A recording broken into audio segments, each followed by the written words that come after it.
Барлықтарыңызға сәлем, қалдарыңыз қалай? Сіздермен Айдана Асқарқызы. Бүгін манты жасайтын боламыз. Менде мантыға жылқының етінен жасалған фарш, және де фаршқа мен әрдайым пиязды көп қосқанды ұнатамын. Себебі манты болсын, ол самса болсын, сочный болып шығады. Ал сіздер өз қалауларыңызша қоссаңыздар болады.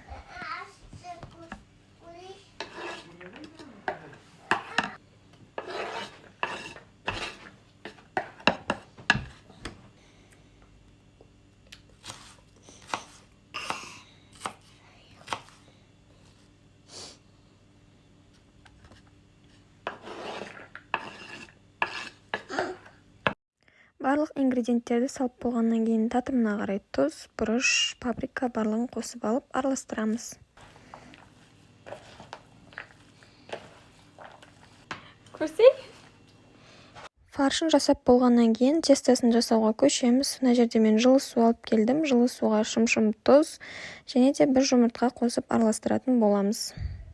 Жұмыртқаны тестамыз қатты болу үшін, езіліп кетпеу үшін қосамыз.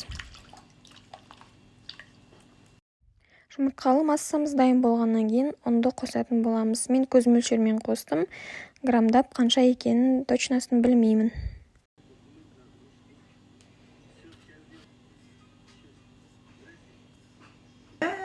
Әйшеген ғой, ё-майо. Бәрі сенікі ма? Менікі емес. Отыратын болдың?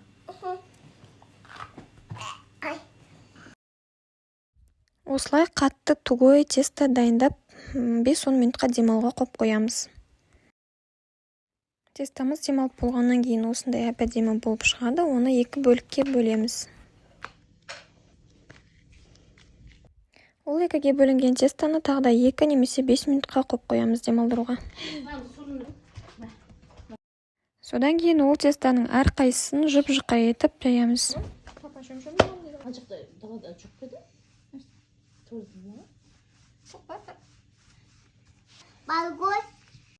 Тестаны осылай жұп-жұқа етіп прозрачный жайып алғаннан кейін мен өзіме ыңғайластырып осылай 4 бұрышты етіп аламын және де оны видеодағыдай кесіп аламын.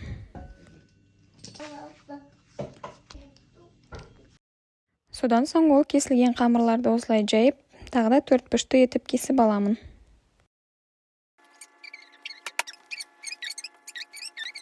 Ал енді ары қарай мантыны түйуді барлықтарыңыз білетін шығарсыздар деп ойлаймын. Осылай әрқайсысын түйіп шығамын. Мантыларды түйісуге екінші мамам көмекке келді. Мантыларымды түйіп болғаннан кейін мантының листісін осылай майлап әрбір мантына салып шығамын.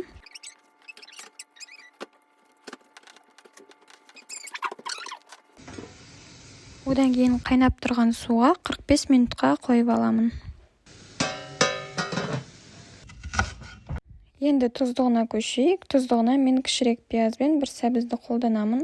Пиязды турап-турап, сәбізді теркадан өткізіп аламын.